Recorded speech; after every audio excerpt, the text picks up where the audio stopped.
Thousands of top-secret documents that could hold never-before-revealed details about the assassination of President John F. Kennedy. They are scheduled to be made public this fall. But Channel 2's Justin Gray live in Washington, D.C., where some intelligence agencies are still pushing Justin to keep these files classified.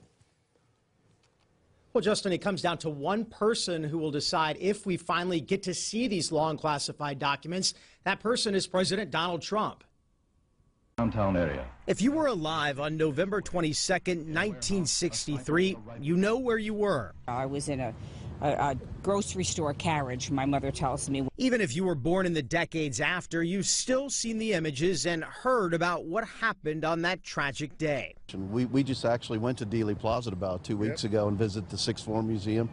But more than 50 years after the assassination of John F. Kennedy, more than 3,000 documents remain classified, top secret, locked up inside the National Archives. Do you think there could be things in these documents that disputes the official Warren Report account? Oh, yes. By law, all the documents related to the investigation must be unsealed and made public by October.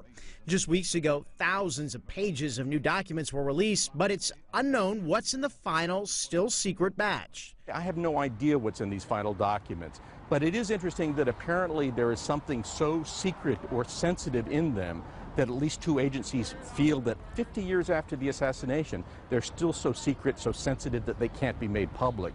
And I got to wonder what's in there. Philip Sheenan was a New York Times reporter for 2 decades and is the author of a best-selling book on the Kennedy assassination. He tells us there is pressure on President Trump to keep the files secret. And only one person has the ability to stop the release of these documents under the law, and that's the President of the United States. Why 50 years later would people within government still want to keep the files classified? Like with anything else related to that day, there are lots of theories. I think it may show just how much more bungling there had been by the government before the assassination and how Kennedy's life should have been saved. Many people who might arguably be involved in what might be thought of as a cover-up are still quite prominent in America. Andrew Craig says this is more than just a 20th century mystery to be debated by history buffs or conspiracy theorists.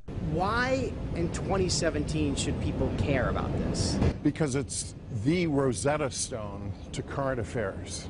The files of how the FBI, CIA, Justice Department, and others investigated that notorious day could be a window, Craig says, into how those agencies investigate high-profile cases in the present day. That's why he says seeing those classified documents from so long ago is so important now. Whatever one's view is, go to the evidence. And over the past 2 weeks, we have reached out repeatedly to the White House to see if President Trump will be releasing those documents, if he will try to block the release of those documents. So far, we've received no response from the president. Reporting live in Washington, Justin Gray, Channel 2 Action News.